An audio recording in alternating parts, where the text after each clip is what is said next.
Let us meet our teams. Come on down.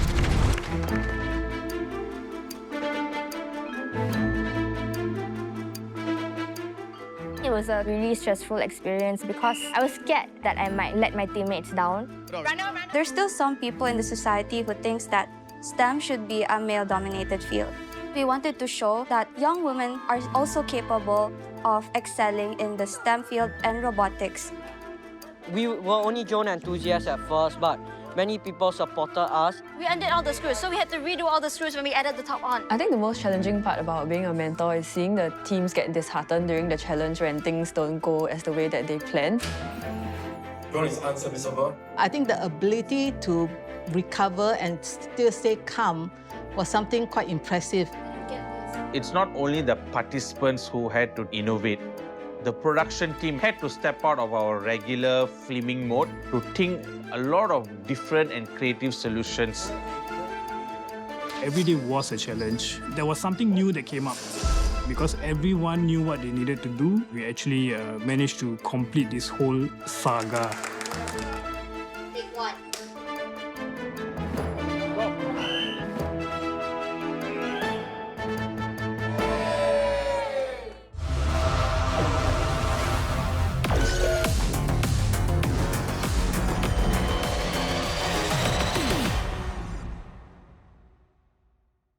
Think you can build? The fastest drones? Or the smartest robot? Prove it right now in CNA's first ever tech game show where innovation meets imagination. Work in teams. Think big And apply now. before it's too late.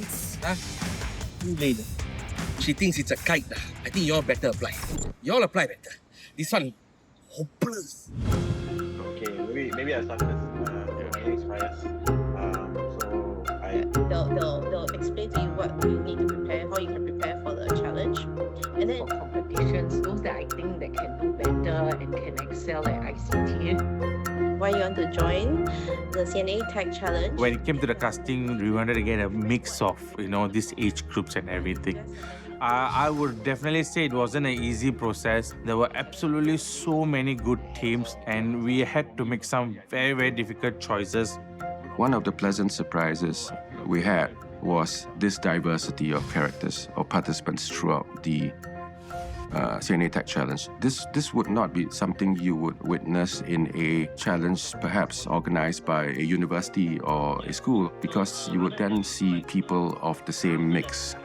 What was really heartening for me was to see such diversity in our participants that included men as old as 50, children as young as 12, boys and girls from different schools coming together to form a team. So it was a careful mix of finding people with sufficient competence, but also that thing we call on-screen charisma. So I have some issues that you're... The name of our team was No Fly Zone. Actually sends a very hidden message to opponents that we make sure that you don't fly in our zone. I was trying to form out a four-man team itself. Lucius, being my son, and of course going through all my drone journey, actually had an active part to play in this. So I thought that a bit of exposure, national exposure, would actually do him some good. I find it interesting to actually pit my skills against other people. On top of that, I learned that my relationship with my son is no more a father and son. We also come together as team members of the same objectives. We also learn how to respect each other's in terms of our capabilities, our know-hows and our limitations. I'd say it's definitely fun that I can play these types of things with my father, and also I can give my own opinion and also tell him off when he is wrong in some parts. Yeah. We are Team Ben. Our team comprises of girls from different ASEAN countries, namely Philippines and Indonesia. Like a Venn diagram, even though we have our own differences, our backgrounds, we share the same passion, which is our passion for STEM. So, robotics. And during RoboHoop, the second part of the game, we actually decided to come up with our own language When our robot was fully reloaded, that means we have to like say chicken fingers so that other team won't know that we're ready. Guys, come on, let's go. Chicken fingers. Wait, guys, y'all will have to go out the other way, okay? Chicken fingers. So it kind of like we gained an advantage that we used our own language, we communicated with our own style so that the other team won't know our plan and strategy. As a team that comprises all female in the team, I think that we were slightly intimidated by the first briefings and competitions because we noticed that majority of them were males or mixed with males. Before the competition, someone actually asked me like, what am I competing here for? So I said that for CNA Tech Challenge, robotics. And then she was kind of shocked to hear that a woman is playing a robotics game. So that's when it hit me that, oh, there's still some people in the society who thinks that STEM should be a male-dominated field. So that really made me stand tall and proud that I'm representing many young people. So we really did our best during the competition because we wanted to show that young women are also capable of excelling in the STEM field and robotics. When it comes to a competition like that, I have to give it to my girls because there are so few women in STEM. Even though I'm not in STEM, it's always so nice to see females thriving in this industry. So any team with a girl in there, I always try to look out for them. So I have to say, I have to give it to 6-7, you know, just the women really just working with the boys to give their input and having the boys respect them as well. I think that is beautiful to see. Is your strategy going to be the same? Our strategy is to win always. Okay, then you just focus on this. Relax. One fun fact about my team is that we all actually met from different competitions together, and that's where we first formed our friendship. The reason why I decided to take part in the CNA Tech Challenge is because I really wanted to try and explore more of my abilities. I wanted to challenge myself and see if I could put myself to the test, because I've never actually did a drone challenge before. I mostly know how to handle robots, and I also wanted to try and explore something new. I think our advantage is that we practice flying drones every week, so we might be stronger in that. And I think our disadvantage is we may not have as much experience as compared to the other members from the other teams. To ensure that we still have a chance of winning, although we may be the youngest, we try to train every week in flying drones, and we learn from each other. I just like aerobatics because they're all chill, making fun at each other, and then all different mindsets just working together. Bro, that was so brutal, bro. I stop thinking about that already at the start. The 15-year-olds, they're a bunch of yappers, and they know it all. Okay. Dude, we got extra time, relax. 10 minutes. One of them wants to become Prime Minister, you know. Look out for him. When they first came in, they were, to be honest, very playful, very cheeky group of boys. And I was starting to wonder, are they taking this seriously or they're just here for fun? What in the world? What in the world? Why is it curved? Why is it curling? We have so much time, right? We just go change. Shh, relax. Faster. Come on, don't stress me out. But when it came to the game, they were so serious about it in the sense that they actually really wanted to win, and they had their mind in place.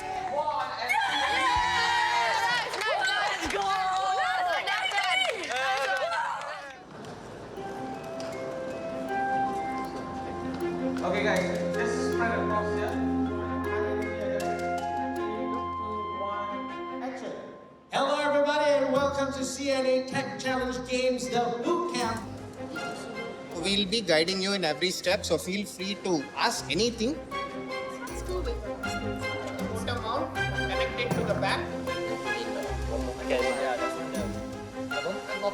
Because we had an open call, we had to sieve through the players to see whether they are familiar with drones or whether they are familiar with robots. So we organized the bootcamp so the participants have a level playing field to familiarize themselves with the tech, basically both the robots and the drones that will be used in the challenges. So the drone has an LED, which it's an opportunity to be very exposed to the new technologies that come from all over the world, and this is something that I'm very grateful for. how to arm your drone. That's to make your propeller spin. One key takeaway was we needed to be patient and we had to listen very closely to the instructors as we have a lot to learn and a lot of things we can't get it on the first try. We also built a robot which was made with metal, which we have not used before because in our robotics, we always use Legos instead of these metal parts. Through the bootcamp, I was able to learn skills and knowledge, make new friends through instructors and fellow participants. It's no easy task to just pick up and put pieces together and fly a drone. The teams had to learn and excel in drone and learn and excel in robots, which is very, very difficult to find because it's actually two completely different fields. The brief was inspired by our observations that there were certain technologies which we once considered as high-tech that were becoming more and more prevalent in everyday lives, specifically drones and robots. So the objective was to sort of think of a way where we can discover whether in our midst there would be enough people who are keen to adopt these technologies and even master them. Artificial intelligence was the first starting point, and then very quickly we realized that anything to do with AI is not very visually exciting. It's just going to be a bunch of people sitting down and writing codes or prompts. Very quickly, we pivoted to robotics and drones. They have been always in the tech space, and also when it comes to a television event, it is very visually exciting. Okay, so please make sure you just check whether you get We have come to the end of our boot camp. It was very, very clear that we had a lot of groups who were very good in robotics, and we had a lot of groups who were very good in drones and drone building and drone games. But there was no group that had a balance of both. And we thought that was the most exciting part. We created 6 original games and then came boom. It's super difficult to just fly a drone anywhere in Singapore. And very quickly we realized we also had another issue is our participants are not licensed drone pilots. There's just too many variables that could go wrong.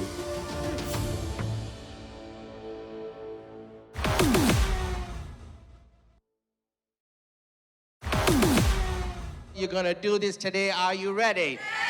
Go, go, go, go! Use this. Take shot! Take shot! Come on! Come on!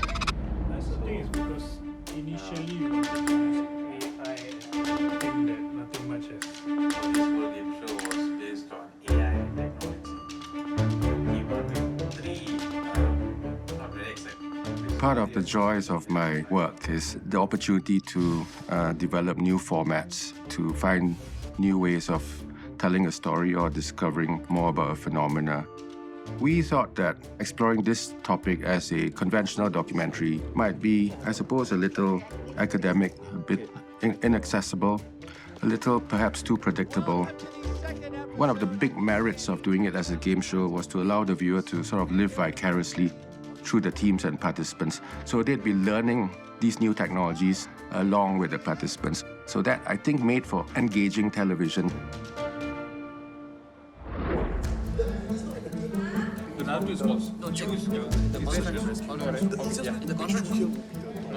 You guys will be coached by the Drone Soccer Association of Singapore, a team of Smurfy robot specialists from SUTD. I was one of 5 mentors assisting in the robotics segment where we helped the participants with any questions they had regarding the Smurfy robot as well as the robotics challenges.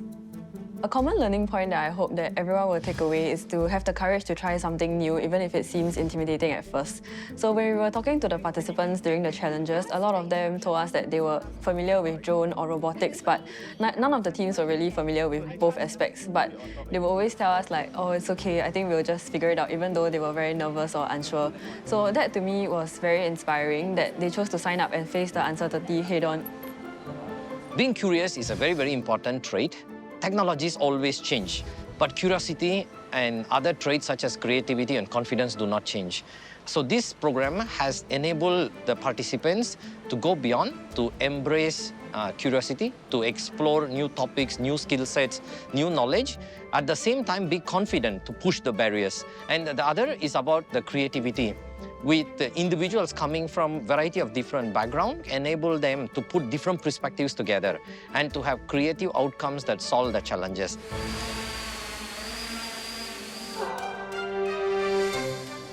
I think it was a very challenging time when the production team, ADSS, got together to decide what is the best format that we should play these challenges. And we had to manage and weigh the difficulty levels between each episode and how fair it would be to the participants. So I think one of the main thing was when actually we just did not just decide that the participants should actually just fly the drones, but actually they should also build their own drones as well. Building the drones, understanding the drones on a deeper level actually takes out the fear of actually flying it eventually. So when we spoke to the SUTD robotics team and the Drone Soccer Association, we said, you know what? Use us, the producers, as your guinea pigs, and let us try the games and everything. So we had a lot of fun. In fact, if you see episode 1, the teams had to build 4 drones in 3 hours. And the very first time when we were testing, it took my team and my producers and assistant producers, more than 4 of us, took 4 hours to build 1 drone. You just gave us a bit of panic attacks like, are we asking too much from the participants? So we only could get that feeling when we are in the shoes of the participants, you see. So that is why we said, it's important that we play every game. We understand the psychic of going into these games, and if we find something too unreasonable or too difficult, then we should think about tweaking it. There were so many occasions where we had to change the design of the game. What that called for was many negotiations and a lot of exchange of ideas between the producers and the 2 partners. It took many minds, many ideas, many opinions to make all this happen.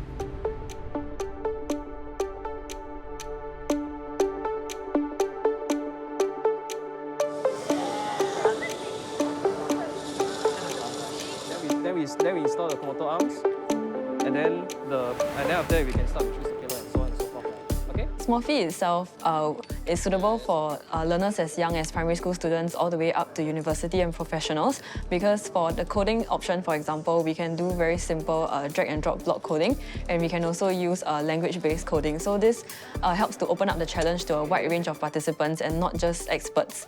And also Smurfy is also compatible with a wide range of sensors, so this allows us a lot of flexibility in designing the challenges. Try to score a goal, guys.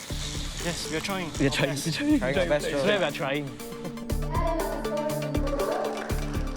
I feel quite disappointed that we lost. We evaluated our strategies at the start. I think that was the best strategy that came about, and yeah, some things that I expected will happen.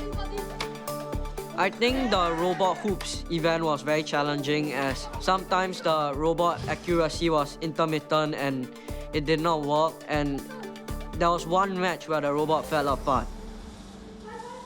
I think the most challenging part about being a mentor is seeing the teams get disheartened during the challenge when things don't go as the way that they plan. We undid all the screws, so we had to redo all the screws when we added the top on. So as mentors, we just try to encourage them and remind them that they've actually come a very long way. So the first 2 robot challenges, it went pretty smooth and it was executed well, I would say. And actually that gave the team a lot of confidence that, okay, we are on the right track, doing the right kind of games. It's time for drone airdrop. When it came to the episode 2 drone challenge, which was the drone airdrop, we had a lot of challenges right from the beginning. Because the moment we decided that 3 drones need to fly together, and this also controlled by participants who do not have really a lot of drone experience, we knew we are in for a bit of trouble. Stop! Oh. When this idea was discussed with my drone partners, they were very, very skeptical about, how are we going to, successfully execute this? Then the team said, hey, you restrict my space. And During the testing, we had a lot of crash incidents. You see the teams actually struggled right from the start to actually pick up the cube and to even lift it off. Only one team managed to successfully do a few drops. The other two teams had to struggle a bit, and then the drones were hitting the nets left, right, center. They also struggled to keep it within the lanes.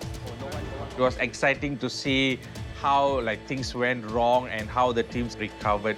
Go. We had a lot of interference of equipments. There are 10 to 15 cameras that's radiating the frequencies to the different equipments, and they started to interfere with the drone frequency. So some of the goggles just died on them, and some couldn't even see. And there was a bit of commotion. Hey, the equipment is not working, we cannot do this and that. But then, instead of stopping the game and trying to rectify this, we said, you know what? This is like a real-world scenario. Equipments will fail, technology may fail you, and we say, you know what? If this happens, how are you going to finish the challenge? Any failures of the equipments, it's up to you to, innovate and take charge and finish your game. Oh! For the drone games, safety was our main priority because obviously they can actually injure you if you actually get into contact with them in a very close distance. So for, in fact, all the games that involve the drones, they're all netted, meaning the players can only control their remote controllers from outside the nets. No one is allowed inside the net. We had actually very, very good help from CAS, the Civil Aviation Authority of Singapore. They sent a representative, and he came down almost every other day for our filming, and he advised us on, what are the safety protocols you can do, and he actually walked us through what are our blind spots. CAAS recognizes the potential of unmanned aircraft technologies to transform the way we work, live and play. For this tech challenge, we wanted to further the interest in these new technologies. And judging from the enthusiasm displayed by the participants in this event, we think that we are on the right track. Second, we wanted to share more about CAS's work in this exciting and fast-developing area. So after organizing the first few games in a very controlled environment, we thought everything was going pretty well. We then realized that we were yet to face our biggest challenge, which is organizing the game in real-world environments. Okay, no problem. Okay. Too high.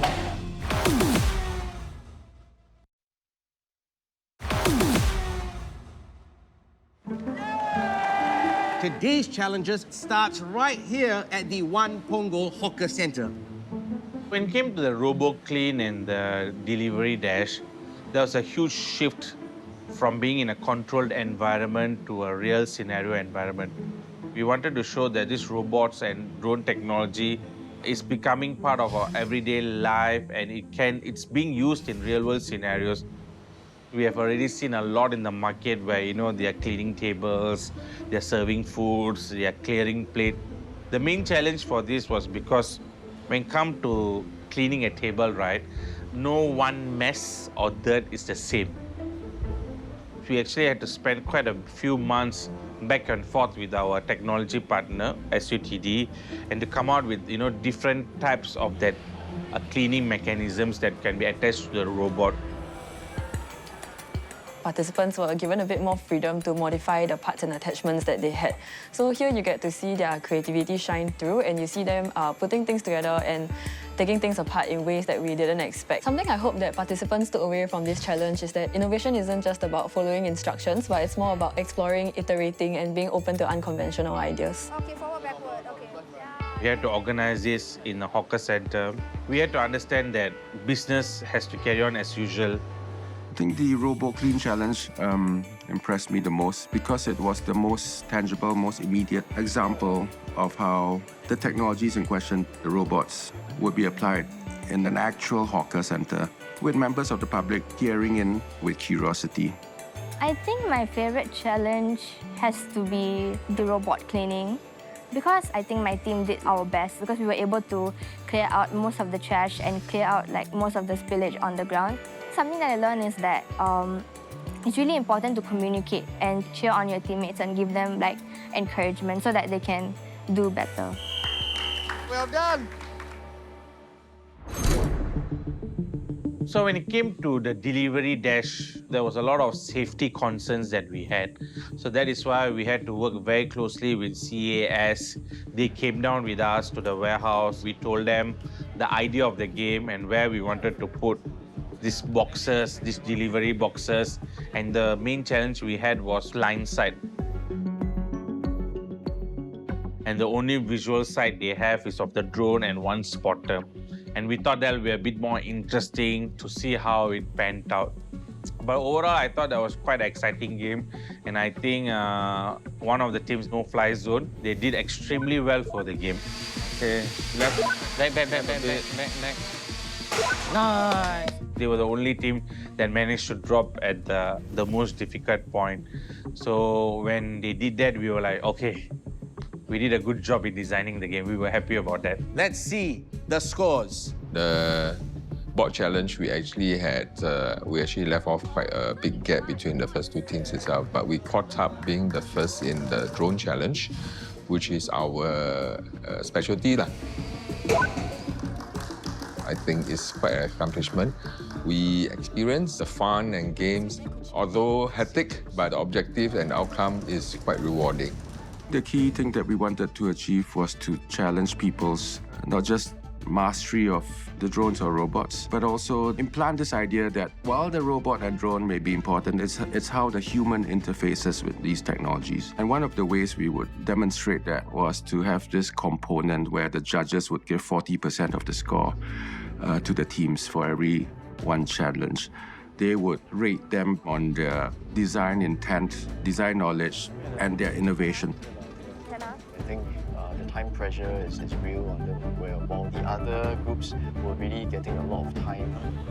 You grab the ball, you run for the goal back. Information sharing, that quality of build is quite good. And now they're testing something. In terms of participants, the quality, the standard for this challenge is actually very, very high. Sometimes it's very difficult for me to, sort of like give a clear score on which is the better team, who is the stronger team, and actually face this dilemma during the judging because of the high quality type of solutions that they can think of. Actually make it very difficult as a judge. We also add some stabilizer because it topples to the back. I like it that you guys innovate your design, which is a very good job done. I particularly look at teamwork, how the team actually work together with each other, how they optimize the tasking, how they use the most efficient way to actually complete the task. The other thing I look at is actually how the team improvise and think out of the box. I do see a lot of great ideas coming out during the building phase. Some even strategize how to win the competition.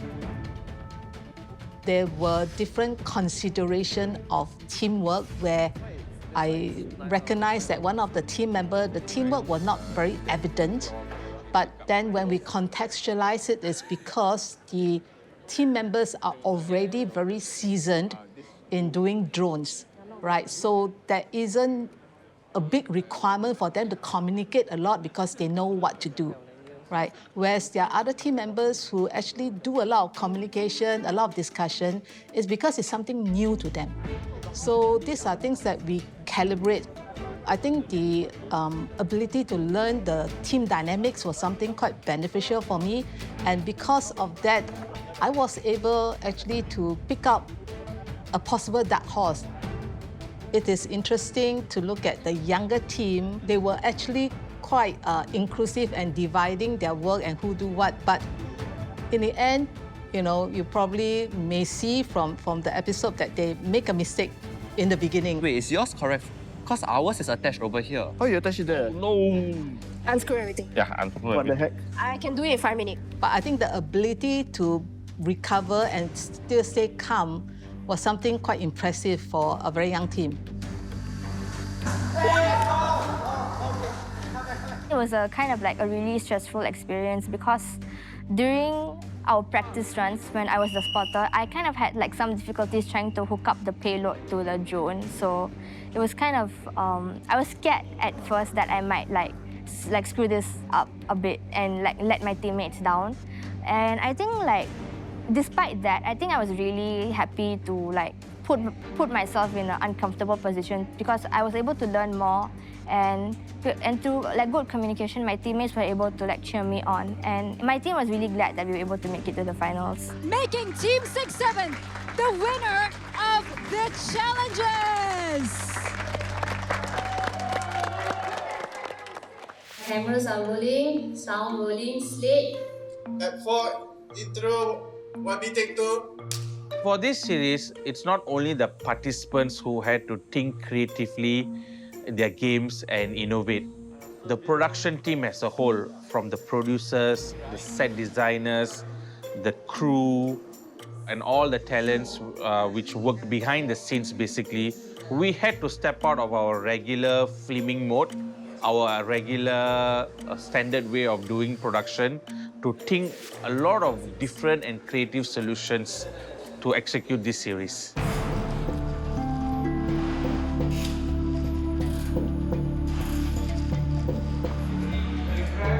Sorry.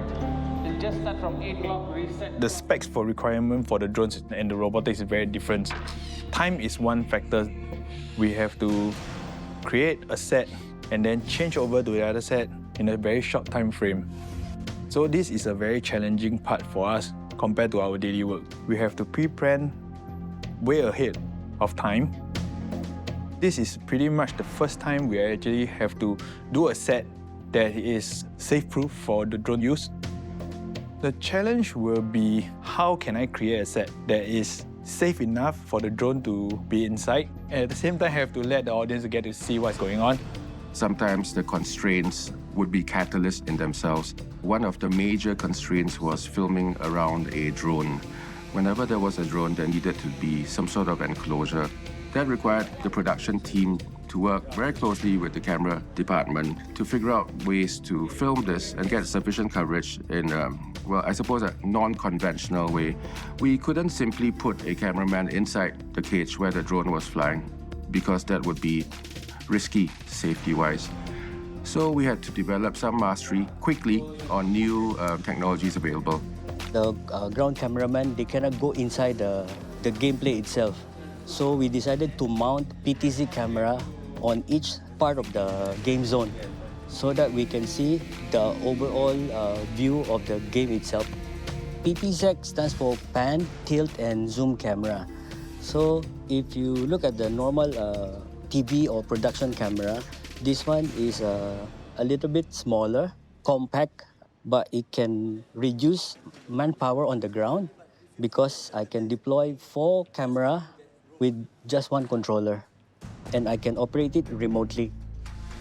At first, I'm a little bit hesitant because I'm not sure whether the PTSEC can capture the flying drone because they move quite fast, but I'm glad that it works well. In the production of Tech Challenge, because of the deployment of the PTZs and making use of IP broadcasts, we are able to actually use 11 cameras, but just deploying 5 cameramen. What this allows us to do is then, to actually simplify our production. We use less equipment, we use less cables, but at the same time, it gives us a lot more functionality and control over the production. It is important for the production crew to always keep updated of technologies, not just current but also future technologies. They can use all these tech as tools to make their work more efficient, but in terms of creativity, right, that's one thing that I can only get from them and not from technology itself.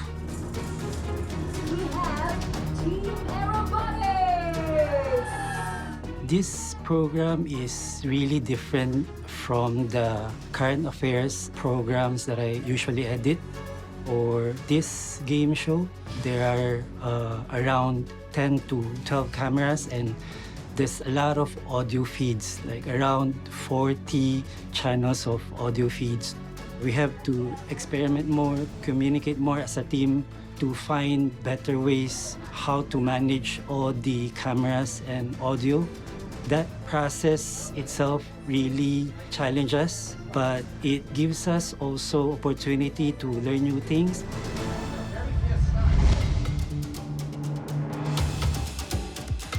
This is the complicated one. I want to make it complicated. So when we were deciding on our last game, the finale game, one thing was very clear within the team was this has to be a accumulation of what the teams have done previously, and the stakes has to be really, really high. And all these are like there's no second take, basically. You know, it's just like a live sporting event. You miss the action, you miss the action. So there was little to no room for error. So there was real pressure on that as well.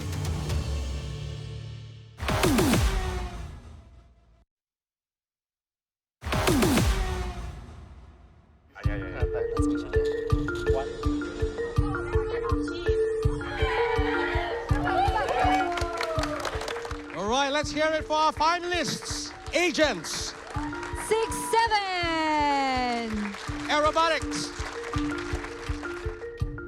As a game show, obviously you need a starting point and an ending point.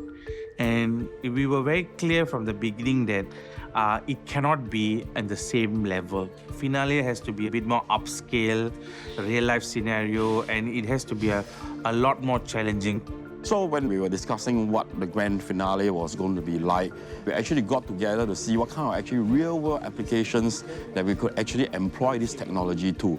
This will actually help people to understand why technologies are being used to mitigate in terms of functionality and safety, right? To ensure the best efficient use of the technology to make work easier and faster for everybody. I think search and rescue is one of the kind of scenarios that people can really relate to because it actually has a certain impact on their lives.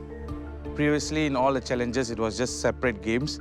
And so we had to come up with the idea of, how can we incorporate both these missions together?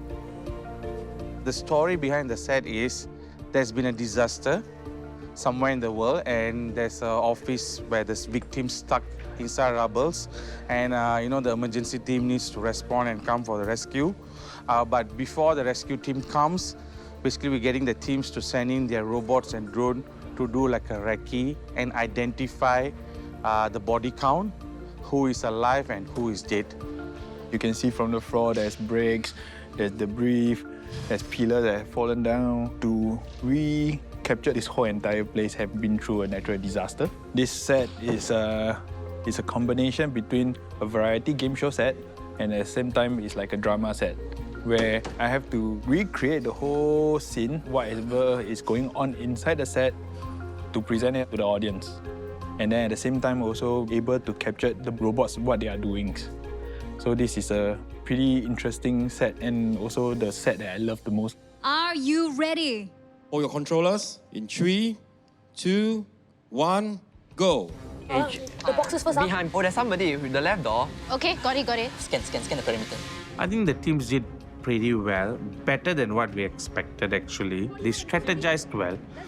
They may not be the best drone flyers or best robot maneuvers, but each team did it differently. Kudos to Team 6-7.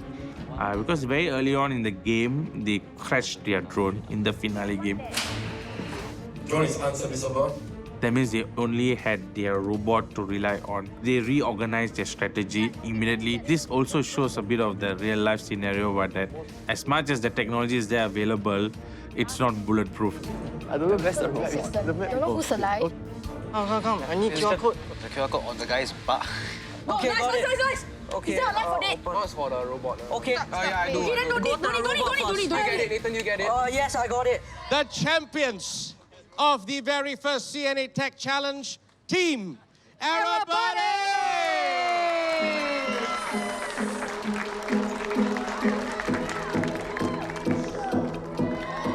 I think after the match, we all didn't know if we were going to win. And then when we received the results, we were honestly quite surprised. Today's challenge compared to the other episodes was much more challenging. Reflecting on the journey, we were only drone enthusiasts at first. And being the youngest, a lot of people like our parents, grandparents, they all supported us, which managed to help us learn more, be more confident about our technological skills. Additionally, the producers, the mentors were all really nice to us and patient in teaching us. All the support that was given really helped us as a team develop our skills, helping us reach this state as champions. What struck me was that we knew that they had some prior experience with drones. Mindful that they were just in lower secondary, we didn't expect that they could match up to the older teams. I kept wondering how they could do so well and go so far. And I think it's purely that old value called teamwork and communication and collaboration. We could see that in action whenever they work together. They were very enthusiastic. They really think out of the box. They have a lot of great ideas. I can see the hunger in them, the vision in them, and the type of high targets that they set for themselves. And really congratulate them for winning this competition. Taking part in this show really opened my eyes to how a TV show is produced, and I think it's a very good experience.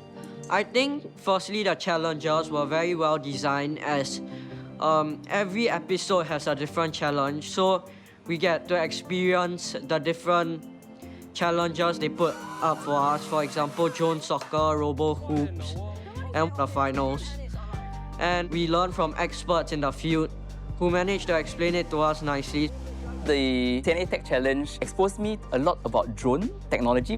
What are the possible new applications that drone could be for, right? It could be used in surveillance, in healthcare, in remote places. So it kind of like made me more excited to research more. I would even say that it's a milestone in my life, right? Where I get to compete at the national level with strangers. I think this is a milestone for myself, and I hope it could also be an inspiration to many other people who want to enter tech. I think for me, I found it like a really meaningful experience because I was able to connect with different types of people and hear their stories about how they deal with technology in their daily lives. I was able to learn a lot of useful hands-on skills as well as soft skills. The CNA Tech Challenge was designed as a series of challenges for these teams of participants. But to be honest, it was also a challenge for the larger production team. What it required was collaboration.